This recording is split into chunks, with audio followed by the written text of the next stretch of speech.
ये रिपोर्ट विस्तार से आपको दिखाएंगे। इससे पहले हम सीधे रुख कर रहे हैं पुष्कर का, जहां पर मुख्यमंत्री अशोक गहलोत अपनी बात रख रहे हैं। कि आज कांग्रेस संदेश यात्रा प्रदेश कांग्रेस कमेटी के माध्यम से जो प्रारंभ की गई वो आज पुष्कर तीर्थराज पहुंची अजमेर होते हुए, और मुझे कहते हुए हर्ष है पूरे प्रदेश के अंदर जहाँ जहाँ भी यात्रा जा रही है, आप ही की तरह जो सैलाब उमड़ रहा है, बुजुर्ग हो चाहे नौजवान हो, महिला हो, पुरुष हो, बच्चे हो, सभी स्वागत कर रहे हैं, विश्वास प्रकट कर रहे हैं कांग्रेस की नीतियों में, उसके कार्यक्रमों में, उसके सिद्धांतों में, जो महात्मा गांधी, पंडित नेहरू, मौलाना अबुल कलाम आज़ाद, सरदार पटेल, अंबेडकर, डॉक्टर, उनके ज़माने के जो बनाए गए थे, उनमें आस्था रखना इस बात का प्रतीक है कि आज 65 साल आज़ादी के हो गए। जो नीतियाँ, जो कार्यक्रम, जो सिद्धांत उस वक्त के नेताओं ने बनाए, ये तिरंगा झंडा उसको लेके ही चल रहा आगे, और कभी सांप्रदायिक ताकतों से कोई समझौता नहीं किया, चाहे सत्ता में रहे हों अथवा बाहर रहे हों। यही कांग्रेस की सबसे बड़ी ताकत है। इसलिए राहुल गांधी ने कहा, जो नौजवान हैं, जो उपाध्यक्ष हैं अखिल भारतीय कांग्रेस कमेटी के, जब उनको पूछा गया आपका धर्म क्या है, तो उन्होंने कहा मेरा धर्म तिरंगा झंडा वाला धर्म है। ये तिरंगा झंडा ही है, बलिदान, कुर्बानी, जो संघर्ष किया आज़ादी के वक्त में जब हम गुलाम थे अंग्रेजों के, कोई 100-200 साल पुरानी बात नहीं है, 65 साल पहले गुलाम थे हम लोग। आप कल्पना करो क्या हालात थे उस वक्त में। बुजुर्गों को मालूम है जो यहाँ बैठे हुए हैं हालात क्या थे। कोई बिजली नहीं, कुछ समझते नहीं था बिजली होती क्या है। बिजली कभी देखी ही नहीं थी, सावन भादों में कड़कती थी वो बिजली होती थी। कोई राजा महाराजा में महलों में कोई टिमटिमाती थी बिजली 13 मेगावाट, उसको बिजली कहते थे। और आज क्या नहीं हो रहा है देश के अंदर, प्रदेश के अंदर, कोई सोच सकता है। और ये लोग बीजेपी वाले, इनका भी करीब 60 साल का इतिहास हो गया, इनकी उम्र 60 साल की हो गई है। इनको पूरे तुम्हारी 60 साल की उम्र में आपने देश के लिए क्या किया? हिंसा फैलाई, दंगे करवाए, भाई भाई को लड़वाया, जातियों में विद्वेष पैदा किया, जाति के नाम पर, भाषा के नाम पर, धर्म के नाम पर भड़काने का काम किया।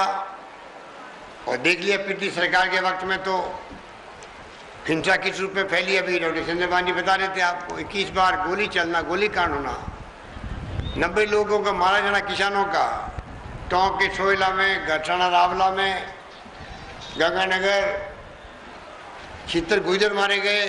वो सोच सकता है? 60 साल का इतिहास इनका बन गया है, इनकी उम्र हो गई है। हम इनसे हिसाब पूछते हैं कि आपने 60 साल में देश को क्या दिया। जहाँ जहाँ आप सत्ता में आए वहाँ आपका क्या कॉन्ट्रीब्यूशन रहा बताओ। 8 साल तक दिल्ली में रहे, उस आप खुद भी संकट में थे, एनडीए गवर्नमेंट भी, और राज्य में सरकारें जो थी या हमारी सरकार थी उस वक्त में, हम भी संकट में हो गए थे। पूरे मुल्क के हालात यही थे, तनख्वाह चुका नहीं पा रहा था। पंजाब हो जहाँ गवर्नमेंट बीजेपी अकाली दल की थी, बिहार हो जेडी की सरकार थी, आसाम हो कांग्रेस सरकार थी। हालात बड़े गंभीर थे उस वक्त में। हमारे यहाँ ऊपर से 3 अकाल लगातार पड़े, हम हिम्मत नहीं हारे थे आपके आशीर्वाद से, और जोर शोर से प्रयास करते थे। इतने मजदूर इतिहास में कभी नहीं लगे थे। हम तो मना ही नहीं किए, 25 लाख, 30 लाख, 35 लाख, 40 लाख, जितने लगने जाओ लगो। घर के खुद के काम करने लग जाओ, खुद का कमरा बना लो, घर का कुंड बनाओ, कुआं बनाओ, कुछ भी करो, पक्के काम होने चाहिए, परिसंपत्ति बननी चाहिए। काम के बड़े अनाज, गेहूं दिया गया, घर घर में गेहूं पहुंच गया, लोगों के घर में रखने जगह नहीं रहती, बोरी हो गई। और ये लोग उस पर कहते थे कि राजस्थान के मुख्यमंत्री तो दिल्ली की सड़कों पर हमारी गवर्नमेंट एनडीए की है, उसके सामने झोली फैला करके, कटोरा लेकर के भीख मांगता फिर रहा दिल्ली की सड़कों पर। ये थे हमारे बीजेपी के नेता जो आज यात्रा निकाले उनका अल्फाज थे ये मेरे बारे में। मैंने कहा मुझे गर्व होगा अगर मैं भूख मिटा सकूं, गेहूं पहुंचा सकूं घर घर गांव गांव में, मुझे शर्म नहीं आएगी, मेरे लिए गर्व की बात होगी भीख मांगना भी।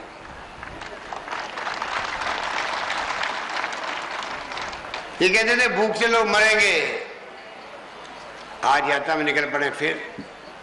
उस पर भी यात्रा में ही कहते थे। मैंने कहा भूख से मरने की बात छोड़ो, मेरे मुख्यमंत्री रहते हुए एक परिवार को भूखा नहीं सोने दूंगा, मैं नहीं सोने दिया मैंने।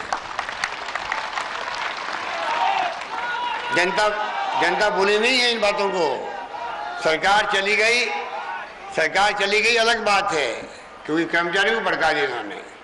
ये तो भड़काते फिरे थे, आग लगाते फिरे थे। ये लोग तो गुजरों कह दिया आपको आरक्षण दे दूंगी, आते ही वो आरक्षण दे दिया, 70 लोगों को मार दिया, ये आरक्षण दिया इन्होंने। तो फिर ऐसा कानून बनाया, वो अलग इतिहास में है, सबको मालूम है आप लोगों को।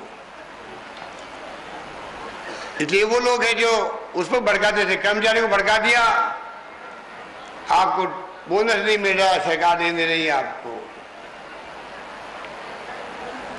इस बार तो आपको नौकरी करना सिखाया अशोक गहलोत ने, अगली बार जिता दिया, मुख्यमंत्री बन गया, आपको घर भेज देगा, छुट्टी कर देगा आपकी। ये भड़काने का काम किया लोगों ने। ये भड़काने में रहे, षड्यंत्र करने में रहे, गुमराह करते रहे लोगों को, झूठे वादे करते गए और हम सेवा करते रह गए। पूरे प्रदेश में घूम घूम करके भाई बिजली पूरी मिलनी चाहिए रवि के फसल में, पानी पहुंचना चाहिए टैंकर से, अगर पानी नहीं पहुंचा कहीं तो हैंडपंप खुदे, ट्यूबवेल खुदे, अच्छी सड़कें बने, बिजली का उत्पादन हो। चंद्रबाबू मंत्री थे उस वक्त में, नंबर 1 थे देश के अंदर हम लोग बिजली के उत्पादन के अंदर। आकाश हो गया, पवन इतना शानदार किया, बिजली पैदा करी, सड़कें बनाई और राष्ट्रीय स्तर की पत्रिका लिख रही नंबर 1 चीफ मिनिस्टर, नंबर 1 सरकार राजस्थान की देश के अंदर सर्वे के अंदर। आप बताओ, वो हम तो नंबर 1 बन के फिरते रह गए आपके बीच में सेवा करने में। ये षड्यंत्रकारी जो आज फिर रहे हैं, फिर गुमराह करते हुए झूठ बोल करके सरकार को बदनाम कर रहे हैं, ये फिर राज करना चाहते हैं। इनका राज हम देख चुके हैं, वो शासन नहीं कुशासन था, बदनाम हुई पूरी सरकार उस वक्त में। कैसे कैसे लुटेरे आए थे, आप पढ़ते होंगे अखबार में, रोज हम बोलते हैं, क्या बोले बार बार। लूट लिया किसानों को, लूट लिया यहाँ के लोगों को, यहाँ की संपत्ति को। आमिर की हवेली है, हेरिटेज की हवेली है। कल मैंने घोषणा की अजमेर के अंदर, एक तरफ तो हमारी सरकार जो धरोहर होती है पुरानी, हेरिटेज की कहलाती है, वो पुरानी सदियों पुरानी अजमेर शहर को और पुष्कर शहर को 20-20 करोड़ रुपए खर्च करके हम डीपीआर बनवा रहे हैं। आने वाली पीढ़ियों के लिए वो सुरक्षित रहे, धरोहर हमारी उसी ढंग की धरोहर है। आमेर की हवेली है, पुरानी जर्जर हो जाती है, उनको ठीक करना तो कहीं रहा। वही मोदी, वही उसकी पत्नी मीनल मोदी, जिनके ऊपर हम आरोप लगाते रहे कि ये लोग कैसे रामबाग होटलों में बैठ करके धंधे करते थे, अधिकारियों बेचती थी सरकार खुद मिलने के लिए। उन लोगों ने हवेली खरीद ली अपनी। आप कल्पना करो, हमारी सरकार आई, उन हवेली को वापस हमने कब्जे में ले लिया, तो कोई मांगने नहीं आ रहा अभी तक। उससे अंदाज लगा लो किस प्रकार के करेक्टर है इनका। इतने आरोप है इनके ऊपर लगाए होते कम है। इसलिए मैं कहना चाहूंगा कि आप दोनों सरकारों का तुलना करो। लोकतंत्र है, माई बाप तो आप बैठे हुए हो। लोकतंत्र में तो जनता ही माई बाप होती है, और लोकतंत्र में वोटों का राज। अमीर गरीब सबको एक समान मिला है, जिससे कि गरीब का मान सम्मान है देश के अंदर, क्योंकि हर आदमी को, कितने बड़े आदमी, प्रधानमंत्री, मुख्यमंत्री सहित सरपंच हो, एमएलए एमपी हो, सबको जाके झुके प्रणाम करना पड़ता है। गरीब आदमी के सामने पैरों के हाथ लगाने पड़ते हैं, भाई आशीर्वाद देना, मुझे वोट देना, तब वो कामयाब होता है, कुर्सी बैठता है। ये अधिकार कांग्रेस का, महात्मा गांधी का कुछ जमाने का देवाधिकार है इस देश को, ये हमें गर्व है। लोकतंत्र हमारे मुल्क में आज 65 साल के बाद में उसकी जड़ें मजबूत होती गई है, जबकि पाकिस्तान और कई मुल्कों में तो बार बार बंदूकों का राज आ जाता है, सैनिकों का शासन हो जाता है। कम बात है ये कांग्रेस की संस्कृति, संस्कार, उसकी नीति, उसके कार्यक्रमों का और सिद्धांतों का परिणाम है। इंदिरा गांधी चुनाव हार गई, 1 सेकंड नहीं लगाया। राजीव गांधी चुनाव हार गए, 1 सेकंड नहीं लगाया, सत्ता सौंप दी। वापस देश की जनता ने वहां पर कांग्रेस आशीर्वाद दिया, आंधी चला करके इंदिरा गांधी वापस कामयाब हो गई। ये वो मुल्क है जहां अकल होशियारी की कमी नहीं है लोगों के अंदर, वो सब समझते हैं कि कौन क्या कह रहा है। हमने जो योजना बनाई आपके सामने, केंद्र सरकार यूपी गवर्नमेंट आई, उसके बाद में सर्व शिक्षा अभियान, प्रधानमंत्री सड़क योजना, मध्याह्न का भोजन बच्चों को, विद्युतीकरण योजना राजीव गांधी के नाम से, राष्ट्रीय ग्रामीण स्वास्थ्य मिशन, गांव गांव में पीएचसी, सीएचसी सब सेंटर मजबूत हो रहे हैं, जननी शिशु सुरक्षा योजना महिलाओं के लिए सोनिया गांधी लेके आई है। बच्चा प्रसव के वक्त में महिला आएगी अस्पताल में, खर्चा सरकार देगी, दवाइयाँ फ्री, खाना पीना फ्री, टेस्ट फ्री। बच्चा बीमार पैदा हो जाए तो जब तक ठीक नहीं वहीं रखो, उसको भेजो बड़े अस्पताल में, तो सरकार भिजवाएगी अपने खर्चे पे, फिर माँ बच्चे को घर भेजेगी टैक्सी का भाड़ा दे करके। ऐसी शानदार योजनाएं आ रही देश में, उसके बारे में तो एक कमेंट करते नहीं लोग।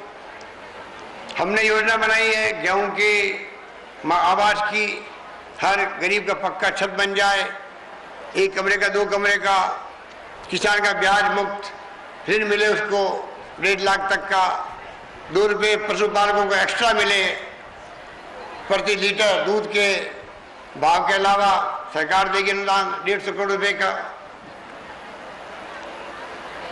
150 रुपये प्रति क्विंटल गेहूं का अलग से बोनस देगी सरकार किसान को। मेरी समझ में नहीं आ रहा कि ये योजना बना रहे हम लोग, लैपटॉप दे रहे बच्चों को। अभी 14 तारीख को ही, आज 12 तारीख हो गई है, परसों 3.5 लाख बच्चों को राजस्थान में पीसी लैपटॉप मिलेंगे 6-6 हजार के। 3.5 लाख छात्रों को, बताओ क्यों मिलेंगे? इसलिए कि हमारे यहाँ के छात्र, जो कंप्यूटर का युग आ गया, कंप्यूटर का, मोबाइल फोन आ गए हैं, जेब में मोबाइल का प्लास्टिक का टुकड़ा पड़ा हुआ है, बात कर लो आप कहीं पे भी, दुनिया मुट्ठी में हो गई है। उस वक्त में अगर हमारे छात्र, हमारी युवा पीढ़ी आईटी को लेके जो क्रांति हुई है उसमें भागीदार नहीं बनेगी, नहीं सीखेंगे कंप्यूटर, पीछे रह जाएगा पूरा प्रदेश। आज तो कंप्यूटर में सारा ज्ञान, छोटी किताब की तरह कंप्यूटर होते हैं, लैपटॉप और आईपैड पता नहीं क्या क्या आ गए हैं, आते जा रहे हैं। टेलीफोन में भी आने लगे आजकल तो, सारी सेवाएं, बैठे बैठे सब काम देख लो उसके अंदर क्या हो रहा है दुनिया के अंदर, आपके मोबाइल फोन के अंदर ऐसे प्रोग्राम हो गए हैं। ऐसे क्रांति में हम लोगों ने तय किया है बच्चों को लैपटॉप, 8वीं पास वालों को तो पीसी लैपटॉप 6000 का उसको मिलेगा, चेक मिलेगा, और फर्स्ट पोजीशन आएगा जो 8वीं में, वो 10वीं में 10,000 बच्चे और 12वीं के 10,000 बच्चे, 2 साल मिलाकर के 1,11,000 करीब होंगे। उन सबको लैपटॉप का वर्क ऑर्डर दे दिया गया है, जल्दी लैपटॉप आने वाले हैं। अगले 2 महीने के अंदर अंदर उनको 18-20 हजार का लैपटॉप मिलेगा, 1,11,000 बच्चों को मिलेगा, छात्रों को मिलेगा राजस्थान के अंदर। अब कल्पना करो, इनको तकलीफ हो रही है। ये कोई अभी की स्कीम नहीं है, दवा फ्री की स्कीम 2 साल पहले की, 2.5 साल पहले की स्कीम है। स्कीम तो अनाउंस होती है बजट के अंदर, फिर स्कीम बनती है, प्रोसेस पूरा होता है, नियम कायदे बनते हैं उसके, सरकारी खजाने का पैसा होता तो ऐसा खर्च नहीं कर सकते आप। हम तो सब ट्रस्टी के रूप में होते हैं जो चुनाव जीत के जाते हैं, फिर टेंडर होते हैं, फिर कंपनी की नखरे करती है क्योंकि उनका लाभ कम हो जाता है, कंपटीशन करना पड़ता, तब जाके स्कीम लागू होती है। मुझे खुशी है डॉक्टर ने भी साथ दे दिया, इसलिए शानदार योजना लागू होगी राजस्थान में। एकमात्र राजस्थान राज्य देश के अंदर जहाँ टेस्ट फ्री और दवाइयाँ फ्री कर दी है राजस्थान के अंदर। अब आपके 1 जुलाई से CSC में, 15 अगस्त से PSC में टेस्ट फ्री हो जाएंगे। तो सरकार तो कोई कमी रख नहीं रही है योजनाओं की बनाने की, लागू करने की। इनको तकलीफ हो रही है कि चुनाव आ गए। अरे भाई, चुनाव में 5 सालों में मेरा बजट देख लीजिए, 5 सालों में जो मैंने बजट की घोषणा की है, एक से एक बढ़कर के घोषणा है वो। इसलिए मैं आपको आह्वान करना चाहूंगा। और चंद्रबाबू ठीक कह रहे थे, 4.5 साल तक कहाँ गए? आप विपक्ष में थे, आप धरने देते, प्रदर्शन करते सरकार के खिलाफ में। अब कहते लोग तो भूख से मर रहे हैं, आत्महत्या कर रहे हैं मध्य प्रदेश के अंदर, जिनकी तारीफ आप करते हो। 4000 आत्महत्याएं को आंकड़े वहाँ के मानव अधिकार आयोग ने दिए हैं, मध्य प्रदेश सरकार के मानव अधिकार आयोग खुद। वो कह रहा 4000 किसानों ने आत्महत्या करी है क्योंकि किसानों को वहाँ लूट लिया गया। ये स्थिति है। किसानों ने घेर लिया वहाँ पर मुख्यमंत्री निवास को 2 दिन तक, पूरे अखबार भरे पड़े रहे थे। उस सरकार की तारीफ कर रही हो और राजस्थान पिछड़ गया है, राजस्थान पिछड़ गया है। वो तो आपको हमको देखना है कि राजस्थान पिछड़ रहा है कि आगे बढ़ रहा है। एक तरफ तो किसानों को, कृषि को, जहाँ रेगिस्तान इलाके हैं राजस्थान में, दिल्ली के अखबार वालों का आश्चर्य हुआ जब राष्ट्रपति ने और प्रधानमंत्री ने बुलाया। मैं भी गया एक बार, हमारे बुड़क साहब कृषि मंत्री हरजीराम जी वो गए 2 बार। कृषि क्रमण पुरस्कार पूरे देश में नंबर 1 नंबर 2 आए हम 2 साल तक, कृषि को लेकर के, दालों को लेकर के, दलहन को लेकर के। हमने कहा किसानों को श्रेय जाता है, उनकी मेहनत से हम लोग आए हैं। राजस्थान पिछड़ रहा है, किसान आगे बढ़ रहा है, मजदूर की मजदूरी बढ़ रही है। प्रयास करते हैं कि कैसे 100 दिन का रोजगार था नरेगा में, हमने 150 दिन कर दिया राजस्थान के अंदर। कोई कमी रख ही नहीं रहे हैं। उसके बाद में भी आज गैस निकल गया राजस्थान में, तेल निकल गया, लिग्नाइट बेस्ड पावर प्लांट लगने लग गए। भीलवाड़ा में, करौली में तो आपके आयरन ओर निकल गया है, लो धातु निकल गया है। इस्पात के कारखाने लग सकते हैं आने वाले वक्त में। एक कारखाना लगना शुरू भी हो गया है जिंदल का। तो आप कल्पना करो, एक तरफ तो राजस्थान तेज गति से प्रगति कर रहा, जापान जैसा मुल्क, उसने पूरा जोन बनाया अपना, नीमराना के अंदर, अलवर के अंदर पूरा जोन, सब इंडस्ट्री जापान की लगी है वहां पर। जिलोट में कोरियाई कंट्री ने जोन बना रही है अपनी फैक्ट्री लगाने के लिए। होंडा जो कार आती है, मोटरसाइकिल आती है, हीरो होंडा वाली, होंडा कंपनी आ गई है, बाइक बनाने लग गई है, मोटरसाइकिल बनाई है, बाद में कार बनाएगी। फैक्ट्री लग चुकी है, प्रोडक्शन शुरू हो गया है। सेंट गोविंद कंपनी दुनिया की मानवीय विकास कंपनी है, वो आ चुकी है यहाँ पर।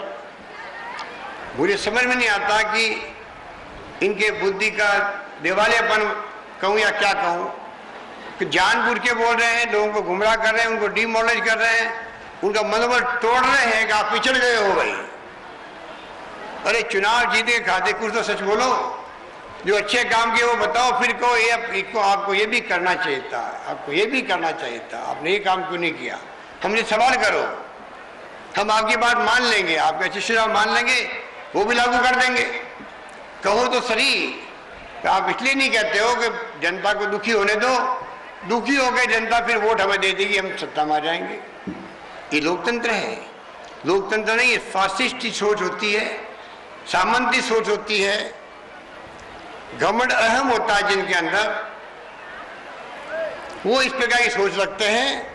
वरना लोकतंत्र में तो खुल के विरोध किया जाता है सत्ता पक्ष का, उसी में सत्ता पक्ष को समझ आती है हम कहाँ गलती कर रहे हैं, गलती को सुधारो। गलती सुधारने का मतलब है जनता का भलाई करना होता है। मैंने कहा 2 मीटिंगों के अंदर, अगर वसुंधरा जी मान लो धरना दे देती, लोग भूख से मरे, भाई बताओ किस घर में मर रहे हैं, हमारी टीम जाती सरकार की, मालूम करती, गेहूं पहुंचाती, या कहती आप झूठ बोल रही हो। उपाय कर लेते आप, अगर हम आपकी बात नहीं मानते तो हम आपको समझाते, भाई बताओ आप क्या क्या आपकी मांगे हैं, हम उनको पूरा करते। हमें तो कोई आम है नहीं, हम तो आप कहो, आपके नेता कहे, विपक्ष के नेता कहे, उसी वक्त हमारी सरकार हरकत में आती है। विपक्ष बोल रहा है, लोकतंत्र में उसका मान सम्मान होना ही चाहिए, तो बोले तो सही। बोल नहीं रहा है, लंदन में बैठा हुआ है। जब लंदन में बैठे हुए हो, बंबई में हो, दिल्ली में हो, आपकी पार्टी वाले आपको ढूंढते फिरते रहते हैं। उनको मालूम नहीं रहता कि आप कहां पर हो आज। उनके लिए उनको खोज करनी पड़ती है, इनकी पार्टी नेताओं को भी। मुझे बड़ा दुख होता है जब वो कटारे ने कहा मैं यात्रा निकालूंगा, तो हमारे पूर्व मुख्यमंत्री महोदय कहने लग गई अगर कटारे ने यात्रा शुरू कर दी तो मैं भारतीय जनता पार्टी की प्राइमरी मेंबरशिप भी छोड़ दूंगी। जो अपनी पार्टी ने इनको केंद्रीय मंत्री बनाया हो, जिस पार्टी ने इनको मुख्यमंत्री बनाया हो, 5 बार MP बनाया हो, MLA बनाया हो, क्या हम यहाँ बैठे हुए कभी कल्पना कर सकते हैं हमें कल पद नहीं मिलेगा? मुख्यमंत्री, मंत्री, PCC प्रेसिडेंट, MLA, MP का टिकट नहीं मिलेगा और हम कहे हम पार्टी छोड़ देंगे अगर आपने हमारी बात नहीं मानी तो। कुछ सोच सकते हैं? सब कुछ मिल गया जिंदगी में, तब भी आपको मैं BJP की मेंबरशिप भी छोड़ दूंगी। ये यात्रा में क्यों निकल रहे हैं? जिन जो पार्टी की नहीं है वो क्या जनता की होगी, क्या प्रदेश की होगी, आप सोच सकते हो। मुझे बना दो मध्य प्रदेश का मुख्यमंत्री, अगर मैं कितने ही चालू भले ही वहां, मेरे दिल में कितनी संवेदनाएं हैं जो मैं क्लेम करता हूं है मेरे मन के अंदर। मुझे परसों झालावाड़ के अंदर खानपुर में किसी मजदूर ने कह दिया कि अब गर्मी बहुत पड़ रही है इसलिए आप काम के घंटे कम करो नरेगा के अंदर। मैंने बात सुनी, 2 मिनट उसकी सुन करके मैंने गाड़ी में बैठते पहला फ़ोन लगाया मैंने चीफ सेक्रेटरी को। मैं भाई पहले भी अपने काम के घंटे कम किए थे, गर्मी मई का महीना आ गया है, पहले 31 मई के बाद किए थे, एक बार पहले भी किए थे। मैंने कहा भाई ये मजदूर ने मुझे आज बात कही, बात सही बात है, गर्मी के अंदर तो तगारी हाथ में लगा सकता है, इतनी गर्म हो जाती है। मैंने उसी वक्त आदेश दिए, जाके मीटिंग करी जयपुर में, और 9 घंटे की बजाय मैं कहा सुबह 6 बजे आओ, 10 बजे वापस जाओ, काम के घंटे कम।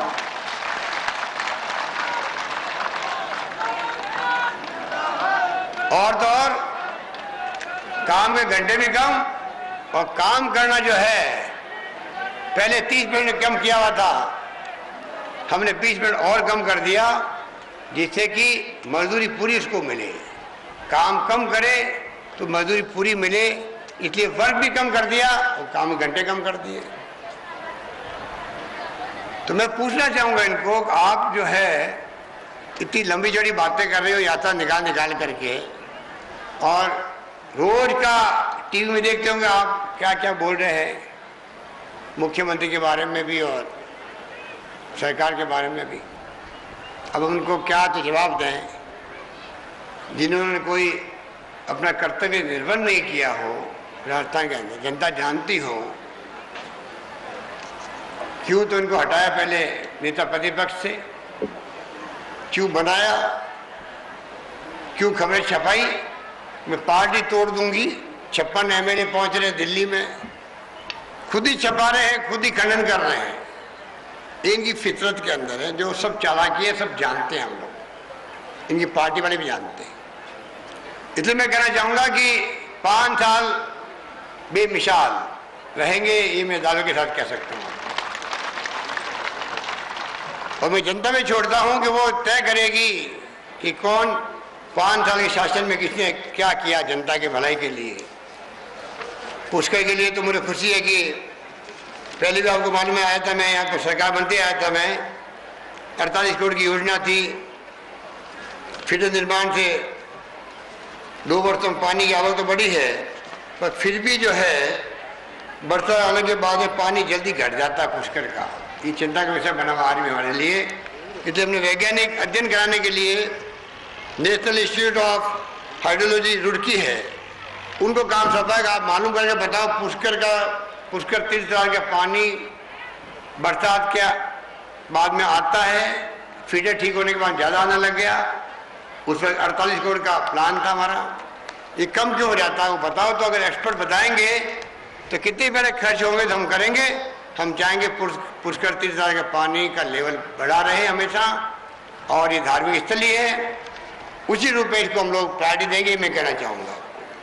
पुष्कर शहर के अंदर भी ड्रेनेज जो है, नाली है, उनकी समस्या है, उसके लिए जल्दी हम लोग 16 करोड़ रुपए स्वीकृत करेंगे। ये मैं आपको निवेदन करना चाहता हूँ। आपका प्रस्ताव आया हुआ है राजस्थान सरकार के पास में। इसी प्रकार से नगर सुधार न्यास यूआईटी के अंतर्गत 30 करोड़ रुपए, करीब 29.5 करोड़ रुपए यहाँ पर विभिन्न कार्यों में खर्च होंगे पुष्कर के अंदर। आज मुझे खुशी है कि आज नसीम अख्तर साहिबा ने आपके यहाँ 132 kVA का जीएसएस बन गया, वो पूरा उद्घाटन हुआ उसका।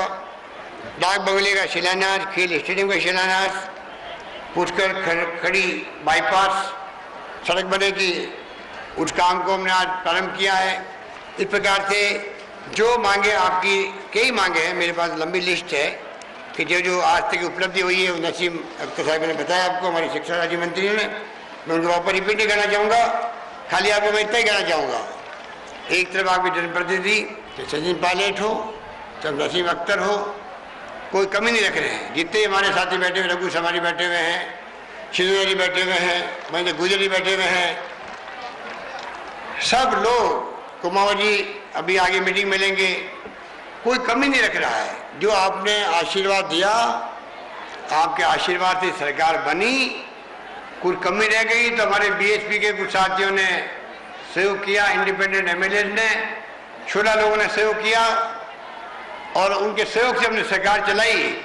पर फिर भी मैं आपको कह सकता हूँ दावे के साथ में, हमारा शानदार वित्तीय प्रबंधन इतना अच्छा रहा है कि आज, पहले मैं सरकार में था, फिर 5 साल दूसरी सरकार आई, तब भी 15,000 करोड़ से कभी आगे नहीं बढ़ पाए थे हम लोग, 17,000 करोड़ से कभी आगे नहीं बढ़ पाए। आप मुझे कहते हो गर्व है, 40,000 करोड़ का बजट पेश मैंने किया, 40,000 करोड़ का किया है। इन लोगों के पेट में बल क्यों बढ़ते हुए समझ नहीं आता है।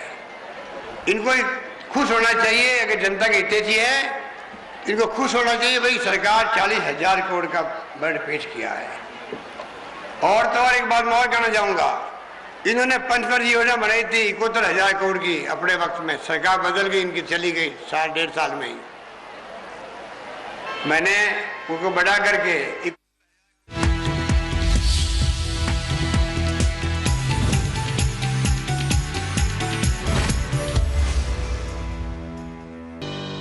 अंदर भी, मजदूरों में भी। इसलिए आपका ये कहना कि आगे सबको होती है, विजन हर एक को नहीं होता है। विजन क्या था, कैसा था पिछली सरकार का, वो हम देख चुके हैं, इसलिए जनता ने घर भेज दिया हमको। इसलिए मैं कहना चाहूँगा आपको कि आने वाले वक्त के अंदर और यात्राएं भी आएंगी, लोग गुमराह करेंगे। और मैं आपको कह सकता हूँ दावे के साथ में, जो लंबा सपना था हमारा भी 20-25 साल का, जो सचिन पायलट लक्की है, एमपी बना आपका, पैरवी करता आपकी। आज अजमेर जुड़ेगा कोटा से, अजमेर से पुष्कर जुड़ गया, रेल लाइन बन गई, पुष्कर से मेरता का। कितनी लंबी पुरानी मांग थी, आपको याद होगा, कहने की आवश्यकता नहीं, 30-40 साल हो गए, नहीं बन पा रही थी। अब अजमेर से पुष्कर बन गई, पुष्कर से मेरता सैंक्शन हो गई। ये लाइन बन जाएगी तो आप ब्रॉडगेज मुख्य धारा में बह जाओगे, आप आ जाओगे उसके अंदर। दिल्ली से अजमेर जरूरत पड़ेगी तो पुष्कर होते हुए, मेरता होते हुए, चाहे बीकानेर जाओ चाहे जोधपुर जाओ, तो एक नया रूट खुल जाएगा। एक बहुत बड़ी उपलब्धि है। चौमुखी विकास यूपी गवर्नमेंट कर रही है, राजस्थान गवर्नमेंट कर रही है। इन उपलब्धियों को हमें समझना है और ये लोग गुमराह करने वाले लोग हैं, इनको करार जवाब देना है। इनको पूछना है कि आप बता दीजिए 5 साल में आपने कौन सी उपलब्धि हासिल की जो आप याद रखें। उनको पूछ लीजिए कि कौन सा काम आपने किया, 3 काम बता दो भाई जो याद रखने लायक आपके काम है, तो भाग जाएंगे यहाँ से भाषण देने।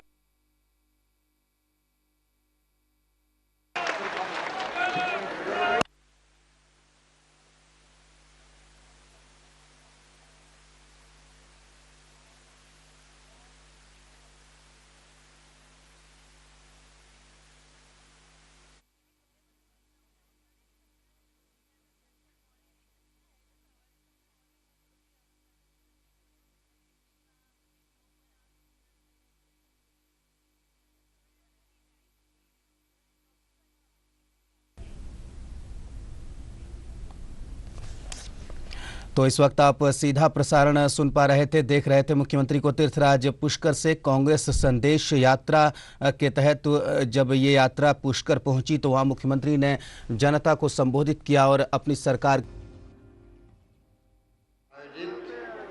कांग्रेस संदेश यात्रा आज मसूदा पहुंची और बरसात और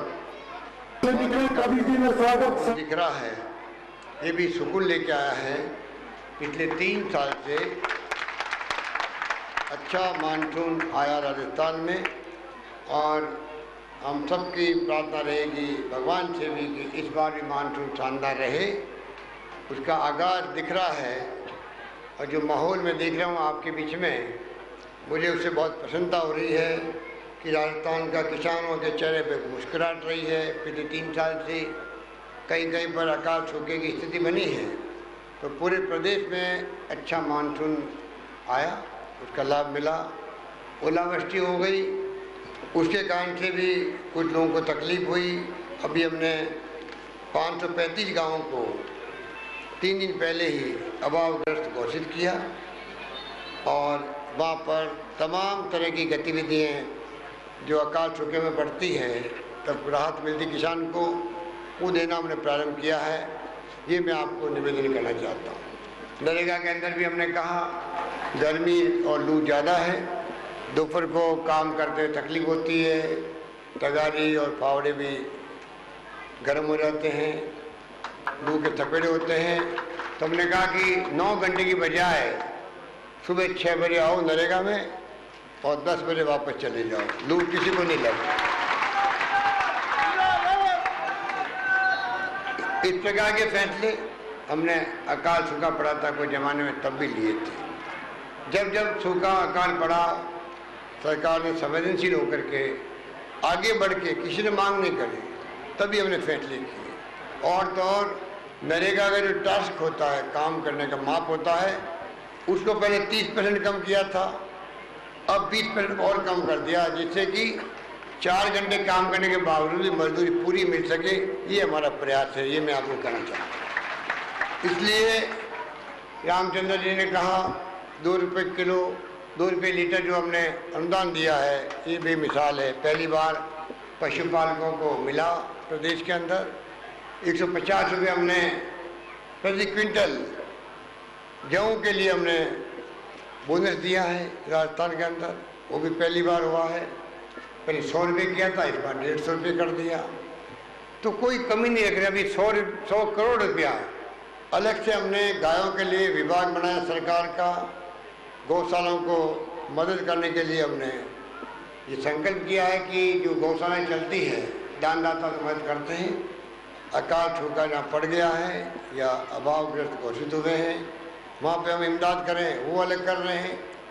और आपको जान के खुशी होगी, पहली बार देश के अंदर 2009 के अंदर हम लोगों ने 850 करोड़ रुपया, आप याद करो, सूखा पड़ गया पूरे देश के अंदर, बरसात नहीं हुई, किसान ने बुआई कर ली, फसलें पैदा ही नहीं हो पाई। इनपुट सब्सिडी, आदान सब्सिडी, जो खाद डाल दिया है या बीज बो दिया है या ट्रैक्टर का भाड़ा लग गया है, उसके पेटे हमने पहले लघु व सीमांत किसान को, उसके बाद में 2 हेक्टेयर से अधिक वाले किसान को भी हमने 850 करोड़ रुपये राजस्थान बांटे थे। इसी तरह अब भी हमने अभी तय किया है कि 600 करोड़ रुपया इस बार, जो 12 जिले ऐसे हैं जहाँ की कई तहसीलों में यह अकाल की स्थिति बन गई, वहाँ 600 करोड़ रुपया बांटना हमने प्रारंभ किया है। अभी तक 120 करोड़ रुपये बच चुके हैं। बाकी का हमने कलेक्टर को कहा है वो काम समयबद्ध तरीके से पूरा करे, क्योंकि पैशन गाँव के संग अभियान बहुत कामयाब रहा। पैशन शहरों के संग अभियान 2 लाख पट्टे वहाँ मिल गए, 1.25 लाख पट्टे पैशन गाँव के संग मिल गई, क्योंकि पहले अभियान चला था उसमें बहुत भारी मात्रा में पट्टों का नामांतरण खोलने का, बंटवारों का काम हुआ बिना झगड़ों के।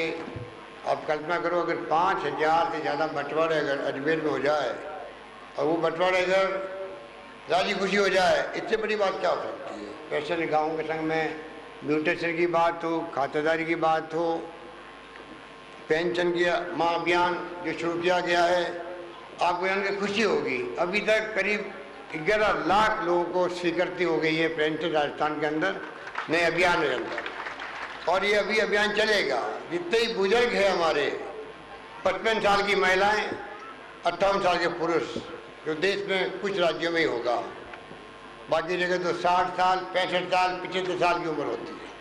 हमने तय किया कि 55 साल की महिला और 58 साल का पुरुष 500 रुपये, और 75 साल से ज़्यादा की उम्र के हैं तो 750 रुपये, पति पत्नी हैं तो 1500 रुपये। इसका मान्य हुआ है। तो ये नरेगा में जो पैसा मिलता है मजदूरी का 100 दिन काम करने पर, उससे ज़्यादा पैसा उन बुजुर्गों को काम नहीं करना पड़े, और काम करना चाहिए भी नहीं, क्योंकि मजदूरी कैसे कर सकता बुजुर्ग आदमी, घर बैठे उसको 18,000 रुपये मिलेंगे 1 साल के। मैं कहना चाहता हूँ इस तरह विधवाओं को भी राजस्थान में 18 साल की उम्र की ज़्यादा विधवाएं हैं, उन सबको पेंशन मिल रही है राजस्थान में, वो अभियान में शामिल किया है। परिस्थितियाँ महिलाओं को जिनके पति छोड़ देते के कारण से पहले मिलती नहीं थी पेंशन को, उनको सम्मिलित कर दिया, निःशक्तजनों को उनको सम्मिलित कर दिया, और उनके लिए हमने लिमिट बढ़ा दी। जो छूट दी गई है उसका लाभ पूरे प्रदेश में मिल रहा है। ये मैं आपको कहना चाहूँगा कि सरकार कोई कमी नहीं रख रही। अभी परसों मीटिंग की, बिना मांगे हुए हमने बाटा के 7 रुपये हमने सब्सिडी कर दी 50%।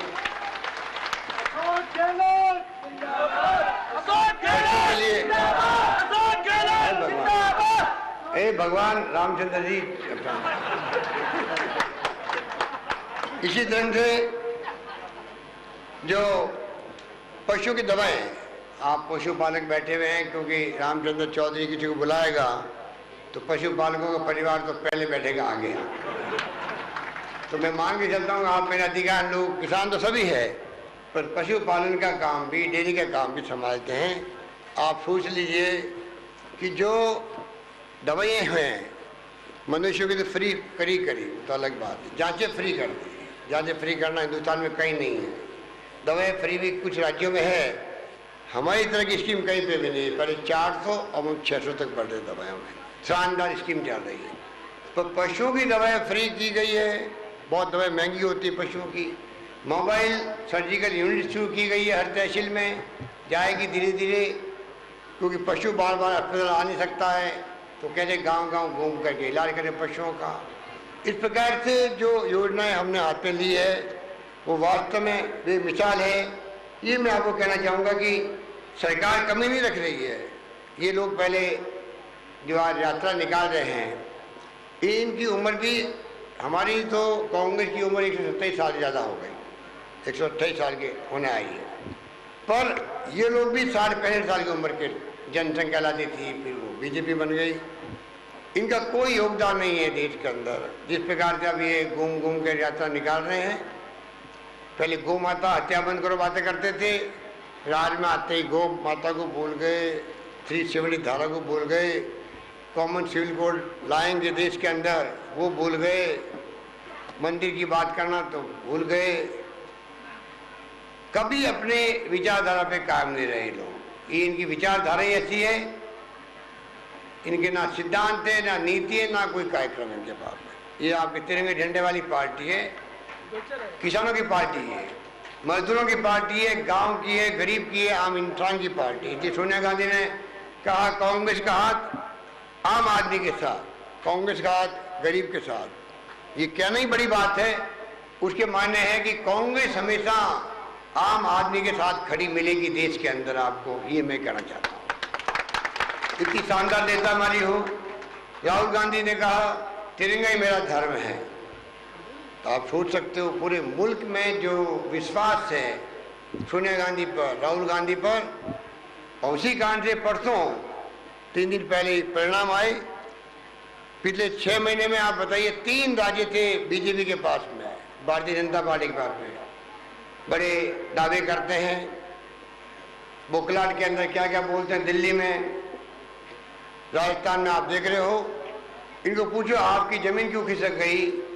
हिमाचल प्रदेश में सरकार बीजेपी की थी, कांग्रेस की सरकार बन गई वहाँ पर। उत्तराखंड में बीजेपी की सरकार थी, वहाँ कांग्रेस की बन गई। परंतु कर्नाटका के अंदर पहली बार ये घुसे थे दक्षिण के राज्यों में, वरना दक्षिण में इनको जानता ही नहीं है, उत्तर में जानते हैं इनको लोग। परंतु पहला प्रयोग हुआ, सरकार बनी, 5 साल में इतने लहू जान हो गए आपस के अंदर, आपस में इतने आरोप प्रत्यारोप लगे, उनके मंत्री लोग तो जेलों में बैठे अभी तक भी 1 साल से 1.5 साल से, उनके मुख्यमंत्री 3 महीने तक जेल में बंद होके रह करके बाहर निकले हैं। अब नई पार्टी बनाई उन्होंने, वहाँ भी सरकार कांग्रेस की बन गई 8 तारीख को अभी। तो 3 राज्य छीन लिए बीजेपी से। इसलिए ये कितनी बड़ी बड़ी बातें करें, ये आज 65 साल के बाद में भी कांग्रेस के मुकाबले की पार्टी नहीं बन पाई, क्योंकि कांग्रेस की जो नीति हैं, जो सिद्धांत और जो कार्यक्रम है, वो किसान के लिए, मजदूर के लिए, महिलाओं के लिए, बुजुर्गों के लिए, छात्रों के लिए, युवाओं के लिए, मैं समझता हूँ कि हमारी योजनाएं भी जन्म से लेकर मरण तक का पूरा इंतजाम कर दिया है। किस प्रकार से अच्छी योजनाएं मिले जो जिंदगी आराम से निकाले, प्रति व्यक्ति आय बढ़े, पर कैपिटा इनकम बढ़े, और हमने करके दिखाया है। आंकड़े गवाह है। अभी जो लेटेस्ट आए हैं सर्वे के अंदर, 2010-11 के अंदर राजस्थान विकास दर में पूरे मुल्क में नंबर 1 पे रहा, ये आंकड़े गवाह है। पर कैपिटा इनकम, प्रति व्यक्ति आय, राजस्थान के लोगों की सबसे ज़्यादा रही देश के अंदर, ये आंकड़े गवाह है। इस प्रकार जो राज्य प्रगति कर रहा है, जिस प्रदेश में 60 साल की मेहनत के बाद में तेल निकल गया हो, अरब कंट्री में तेल निकला हुआ है, अरब कंट्री में अरबपति रहते हैं वहाँ पर। आज कल्पना करो, पहली बार बाड़मेर में तेल निकलना, 40,000 करोड़ की रिफाइनरी आना, कितने उद्योग धंधे लगेंगे राजस्थान के अंदर, कितने लोगों को रोजगार मिलेगा, कोई कल्पना नहीं कर सकता। गैस निकलना, गैस आधारित कारखाने लगेंगे खाद के, और हमारे बिजली घर लगेंगे, घरों में गैस कनेक्शन जाएगा, वो वक्त भी आएगा। सूर्य की किरणों से, सूर्य भगवान की मेहरबानी ज़्यादा राजस्थान पे ही है देश के अंदर। बिजली पैदा उससे होने लग गई, 450 मेगावाट शुरू हो गई है। हवा से बिजली 2,500 मेगावाट पैदा होने लगी राजस्थान के अंदर। भीलवाड़ा अपने पड़ोस के अंदर करौली में आयरन ओर निकल गया है। आने वाले वक्त में इस्पात के कारखाने लगेंगे, इस्पात के कारखानों की वहाँ शुरुआत हो गई है। जिंदल ने तो वहाँ काम शुरू भी कर दिया अपना। तो मैं कहने का मतलब ये, राजस्थान एक तरफ तो प्रगति कर रहा तेज गति से, बड़ी बड़ी कंपनी जो विदेश में बड़े नाम है जिनके, होंडा, हीरो होंडा की जो मोटरसाइकिल आती थी, होंडा कंपनी आ गई। आपके अलवर के अंदर सेंट गोविंद गिलास की कंपनी दुनिया की है, वो आ गई। कितने रोजगार मिलेंगे आप सोच सकते हो। जापान की कंटेनर जोन बना दिया पूरा अपना, कोरिया अपना जोन अलग बना रहा है गिलोट के अंदर, निमराना में जापान का जोन। बड़ी कंपनियों का आना, इन्वेस्टमेंट आना, उसी से नौजवानों को रोजगार मिलेगा। हमने 150 करोड़ रुपये अलग से रखे हैं उनके लिए, ट्रेनिंग करवाएंगे नौजवानों की।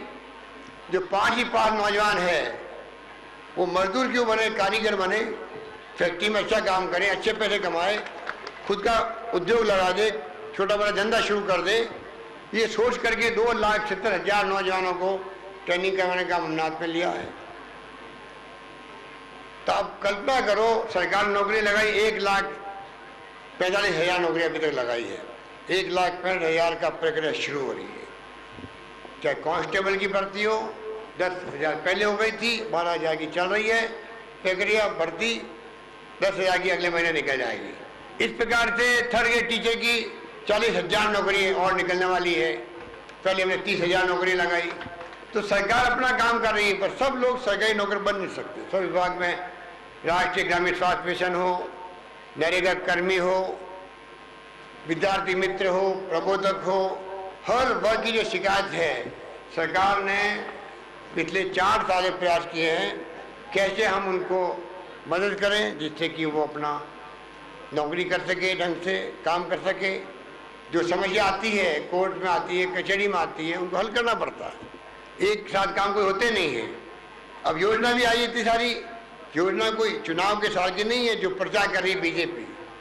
कोई योजना 2 साल, कोई योजना 3 साल पहले की है। दवाइयों की योजना 10-11 में हमने घोषित करी थी।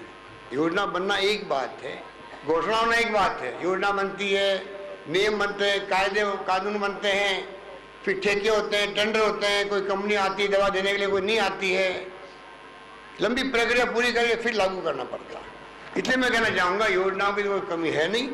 गरीबों के मकान बन रहे हैं गाँव के अंदर, पक्का झोंपड़ा, कच्चा झोंपड़ा पक्का बन रहा है, छत पक्की मिल जाए उसके लिए तो बंगले के बराबर है। अब बीजेपी वाले कहते हैं तो 50,000 जो हमने 70,000 हमने कर दिए हैं इस बार से, अब 70,000 मिलेंगे, 50 नहीं मिलेंगे गरीबों को मकान के लिए। हर गांव में 10 मकान, 20 मकान, 25 मकान बन रहे हैं। तो वो कहते हैं कोई मकान बनता है कि 50,000 है। हमने कहा मकान तो बनता है, बंगला नहीं बनता है। और बंगला आप बनाते हो, आप जानते हो बंगले की क्या स्थिति होती है। इसलिए मैंने कहा कि गरीब की तो झोंपड़ी जल जाती है, बरसात में आग लग जाती है, परंतु यही बड़ी बात है कि उनको कम से कम पक्का कमरा मिल गया, बरामदा मिल गया, बाथरूम मिल गया, 5,000 अलग देते हैं उसको हम लोग। इसलिए मैं कहना चाहूँगा कि सरकार तो सब तरीके से जो योजना लाई है, चाहे वो माइनॉरिटी के लिए स्कॉलरशिप की बात हो, छात्राओं को स्कूटी देने की बात हो देवनान योजना में, छात्रा 8वीं पास करेगी जो 9वीं में प्रवेश लेगी उनको सबको साइकिलें मिलेगी। 5 लाख छात्राओं को साइकिलें मिलेगी, 5 लाख छात्राओं को। आज तारीख 12 है, परसों हमारे 3.5 लाख चेक 8वीं बार बच्चों को जो पहले से 11 नंबर तक आए हैं, पहले वाले को मिलेगा 1 महीने बाद में लैपटॉप पूरा 18-20 हज़ार का। बाकी 10 बच्चों को प्रति स्कूल 3.5 लाख बच्चों को पीसी लैपटॉप, जो छोटा लैपटॉप होता है, क्योंकि राजीव गांधी का जो सपना था, कंप्यूटर आप देख रहे हो, इंटरनेट, ईमेल, मोबाइल फ़ोन जुड़ गया, पूरी दुनिया एक गांव की तरह हो गई है, कम्युनिकेशन इतना फास्ट हो गया, संचार क्रांति हो गई है। हमारे छात्र भी बचपन से सीख लेंगे कंप्यूटर, आने वाले वक्त में उनको अच्छी नौकरी मिलेगी, बड़ी बड़ी कंपनी आ रही है, अच्छा कॉन्फिडेंस पैदा होगा। तो 3.5 लाख छात्रों को पीसी लैपटॉप 6,000 का चेक प्रति छात्र परसों बांटने जा रहे हैं पूरे राजस्थान के अंदर ही, मैं आपको कहना चाहता हूँ। इस तरह सरकार ने प्रयास किए, एसडीओ उपखंड बनाए कई जगह पर राजस्थान में, तहसीलें बनाई, उप तहसीलें बनाई, पीएससी खोली, सब सेंटर खोले, सीएससी खोली, खोलते जा रहे हैं अभी भी। Secondary school, senior secondary school, college की मांग आपके यहाँ की जा रही है। हमने भी 20 कॉलेज की बात की राजस्थान के अंदर, प्रयास करेंगे कैसे मदद कर सकते हैं। तो सरकार की योजना है, तो जो मानसरोवर जाते हैं तीर्थ यात्रा में, पहले मैंने 20,000 की घोषणा की थी 3 साल पहले, अब मैंने कहा 1 लाख रुपए जाएंगे जो मानसरोवर जाएगा तीर्थ यात्रा करने के लिए, नंबर 1। नंबर 2, 25,000 बुजुर्गों को जो 60 साल के ज़्यादा उम्र के होंगे, खाली पेंशन नहीं मिलेगी उनको, जो जाना चाहेगा 25,000 बुजुर्गों को रेलगाड़ियों में तीर्थ यात्रा में। कांग्रेस संदेश यात्रा नसीराबाद पहुंची थी, जहां पर मुख्यमंत्री ने लोगों को संबोधित किया। आपको सुनाते हैं। उस पे आज हम कायम हैं, और जिस रूप में आज 65 साल आज़ादी को हो गए, उसमें लगातार हमने संघर्ष किया कि देश को आगे बढ़ाने में। जब मुल्क आज़ाद हुआ था तो ना लोग बिजली में समझते थे बिजली होती क्या है, ना शिक्षा थी, ना स्वास्थ्य सेवाएं थी, ना स्कूल थे, ना कॉलेज थे, ना विश्वविद्यालय थे, कोई समझते भी नहीं थे। आज जो कुछ दिख रहा आपको आधारभूत ढांचा देश के अंदर, इस्पात के बड़े बड़े कारखाने, बड़े बड़े बांध बना दिए पंडित नेहरू के ज़माने में, उसके कारण से। और फिर हिंदू हो, मुस्लिम हो, सिख हो, ईसाई हो, फारसी हो, जैन हो, किसी भाषा बोलने वाले लोग हों, देश के अंदर विभिन्न भाषाएं हैं, विभिन्न बोलियाँ हैं, जातियाँ हैं, उनको सबको जोड़ के रखना और देश को आगे बढ़ाना अपना आप में बहुत बड़ी चुनौती होती है, जो निभाई कांग्रेस के नेताओं ने अपनी जान की बाजी लगा करके। आतंकवाद फैला पंजाब के अंदर, आतंकवाद नॉर्थ ईस्ट के अंदर, कश्मीर के अंदर, नक्सलवाद आप देख रहे हो कितने राज्यों में फैल गया। उसका मुकाबला करते करते इंदिरा गांधी शहीद हो गई, जो महिला थी। एक महिला ने पूरे देश ने दुनिया को हिला के रख दिया कि हिंदुस्तान की एक महिला क्या नहीं कर सकती है, देश में राज कर सकती है, हिंदुस्तान जैसे बड़े मुल्क में राज कर सकती है। वो इंदिरा गांधी थी जो तीसरी दुनिया की नेता बन गई थी, और जिसने भूगोल बदल के रख दिया, इतिहास बदल के रख दिया। उनका नाम स्वर्णिम अक्षरों में लिखा गया। किस प्रकार इंदिरा गांधी महिला होकर के उन्होंने देश में शासन किया लंबे समय तक। इसलिए मैं कहना चाहूँगा, जिस रूप में आज कांग्रेस को पहुंचाया है, बैंकों के राष्ट्रीयकरण की बात की आपके सामने, राजा महाराजाओं प्रीपर्स खत्म किए गए, हरित क्रांति की गई, महिलाओं का विशेष ध्यान रखा गया। आज इंदिरा गांधी लगा करके सोनिया गांधी तक, हमेशा राजीव गांधी हो, महिलाओं को आरक्षण दिया, पंचायतों के अंदर, नगर पालिकाओं के अंदर प्रमुख बन रही है, प्रधान बन रही है, सरपंच बन रही है, पंच बन रही है। पहले कोई बन सकता था? तो महिलाओं का की बात हो, किसान की बात हो, एससी की बात हो, एसटी की हो, ओबीसी की हो, एसबीसी की हो, हमेशा कांग्रेस के नेताओं ने ध्यान दिया, आरक्षण दिया, वरना गांव का सरपंच बनना ही मुश्किल होता था।